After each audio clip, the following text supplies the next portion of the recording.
My girlfriend sent a voice note. I'm not leaving my ex, just deal with it. To our group chat by mistake, I replied in the chat, consider it dealt with.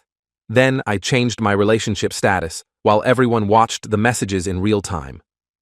I, 27 male, have been with my girlfriend for about 14 months.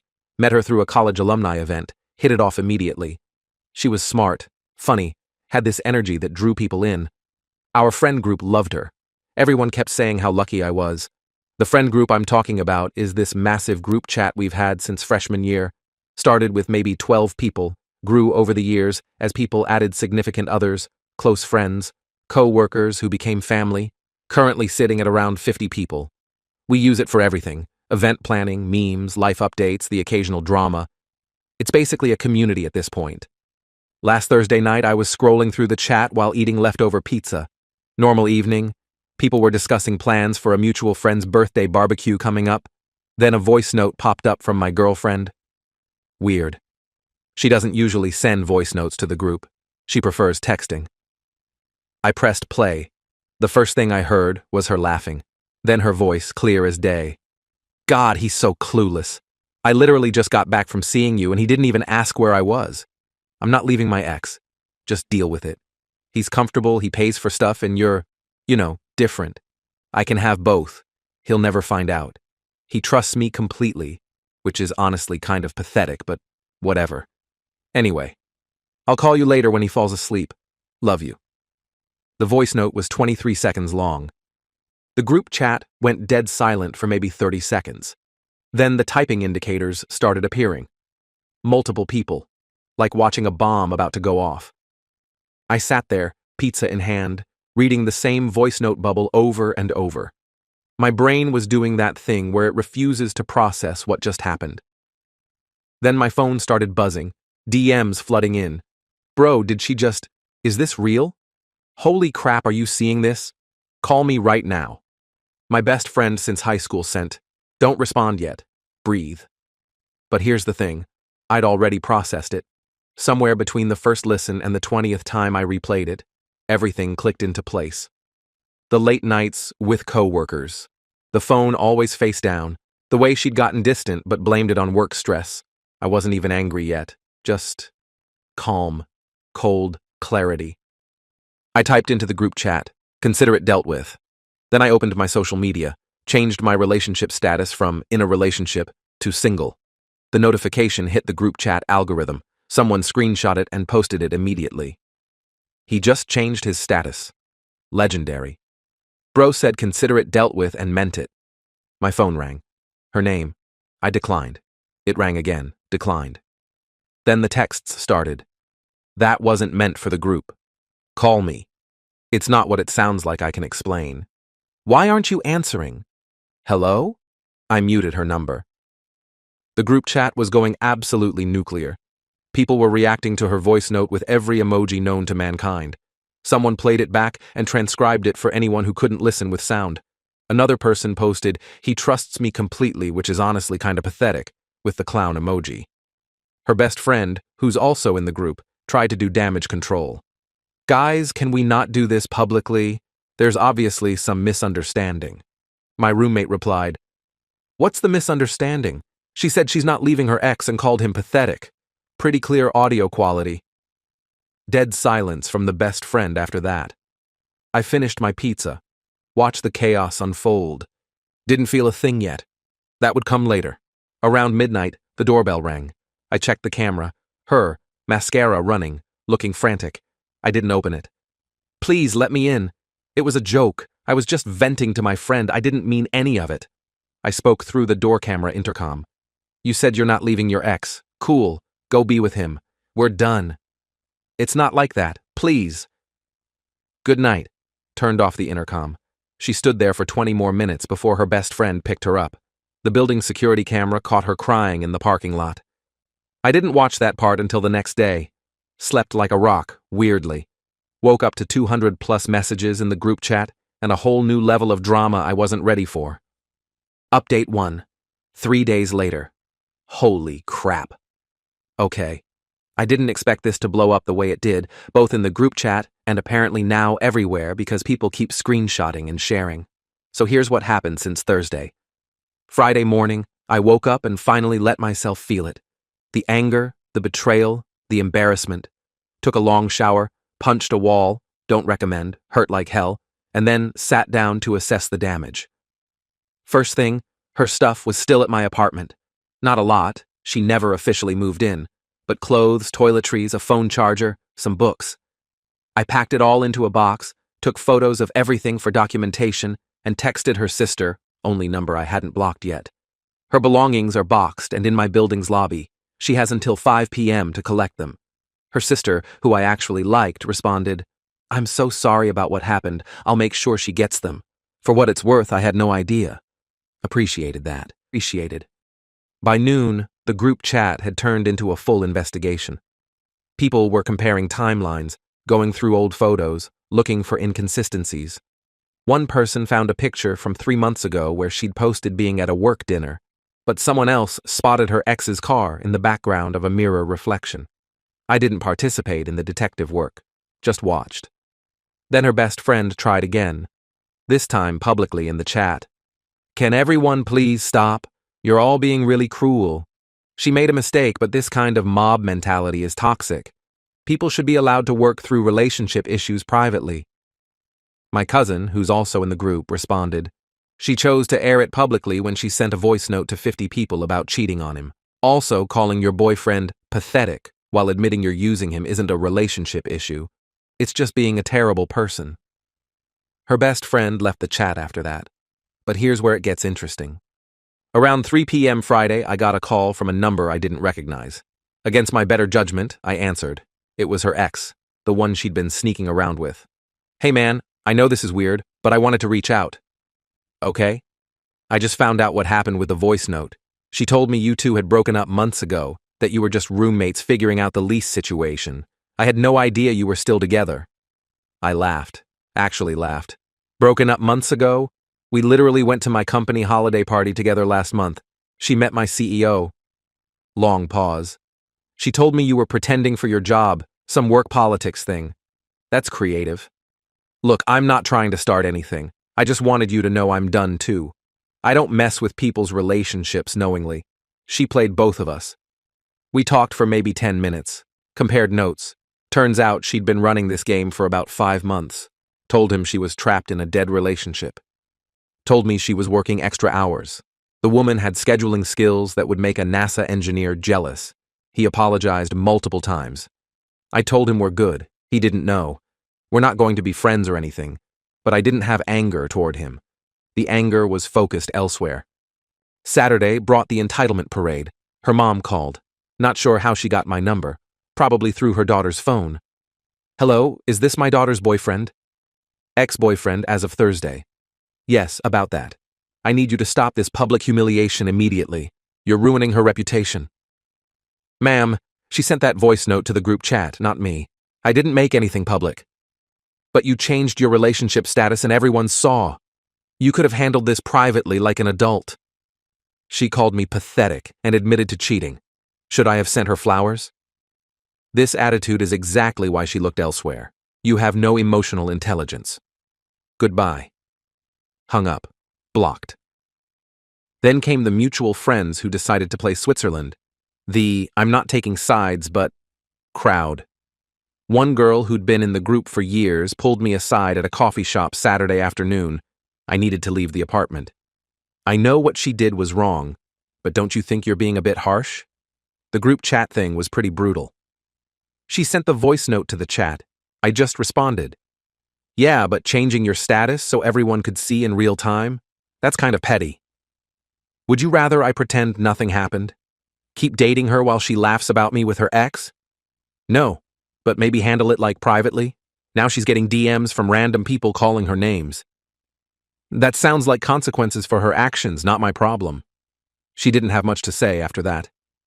Sunday was quieter.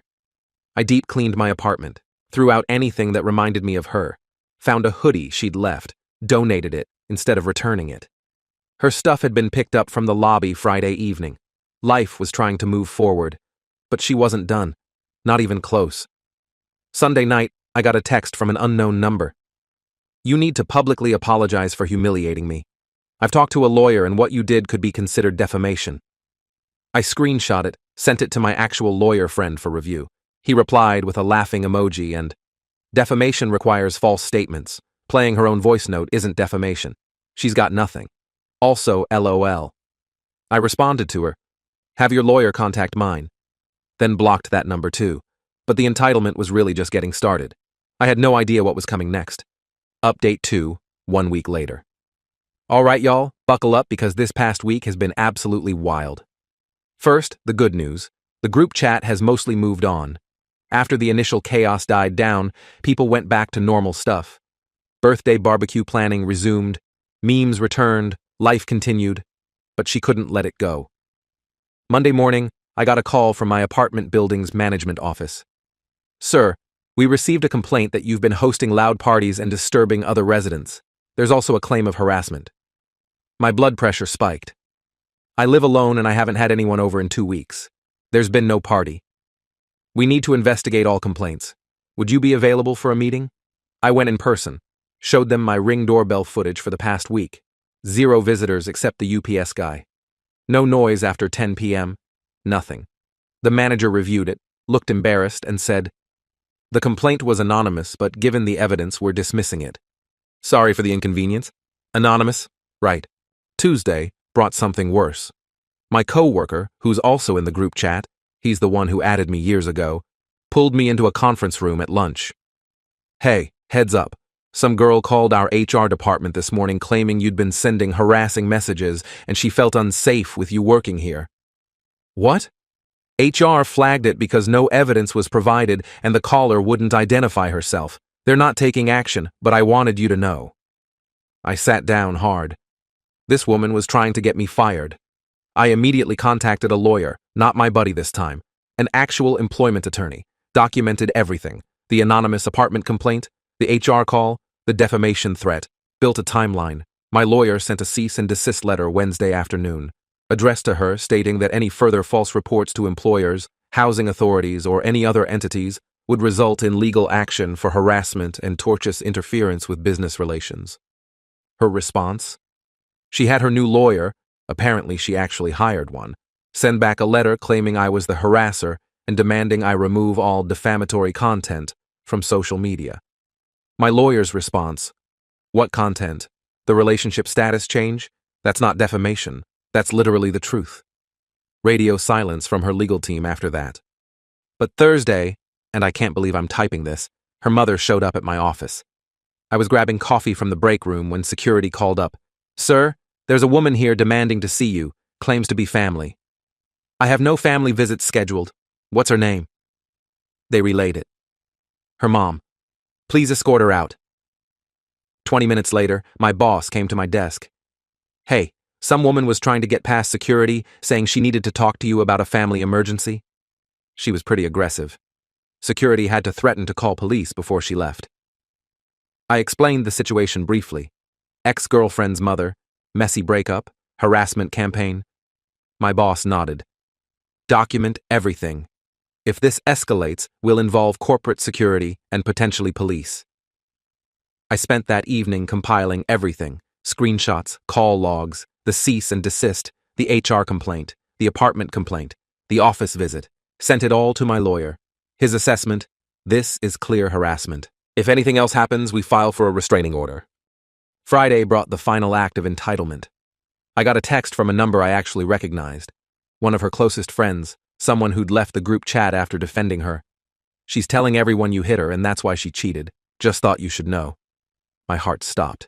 Hitting is one of those accusations that sticks even when proven false. The whisper becomes permanent. People hear, he hit her, and don't hear the, it was a lie that comes later. I called my lawyer immediately. He was blunt.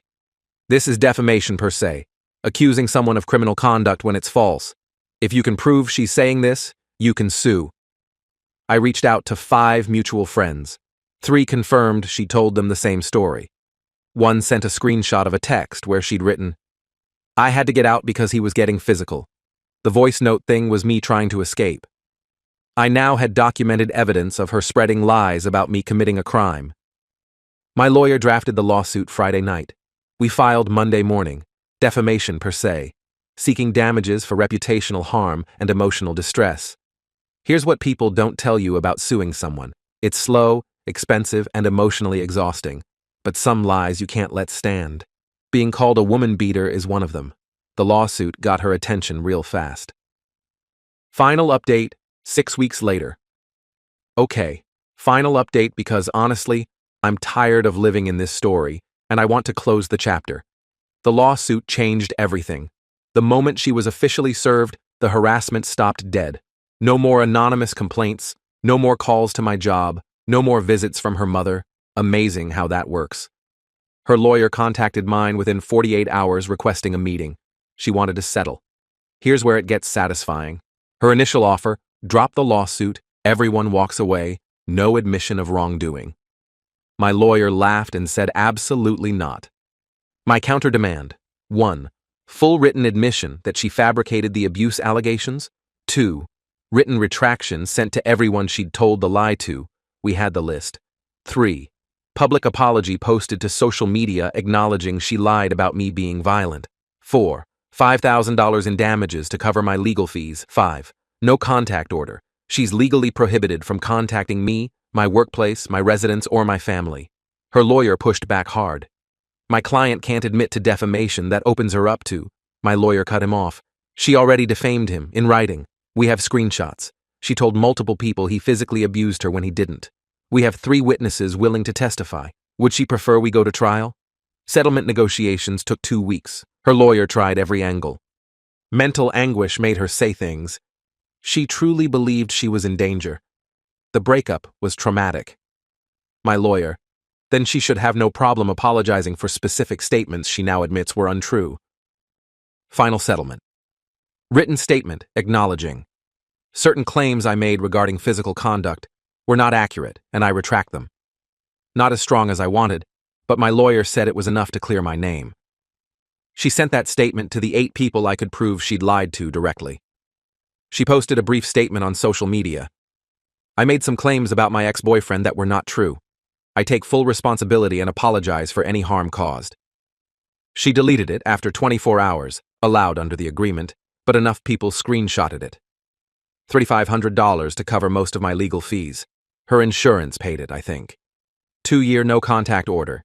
If she contacts me, my employer, or my residence, I can pursue criminal harassment charges. Not the scorched earth victory some people wanted, but real life isn't a movie. In real life, you take the settlement that protects you and move on. The group chat fallout was interesting.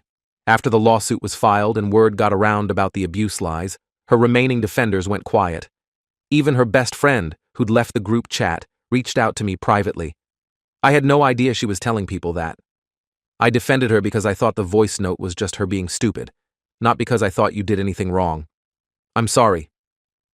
I accepted the apology. People make mistakes backing the wrong person. It happens. Her ex, the one she'd been cheating with, texted me when the social media apology went up. Saw she admitted to lying. Glad you got some justice. For what it's worth, she tried the same thing with me when I cut her off.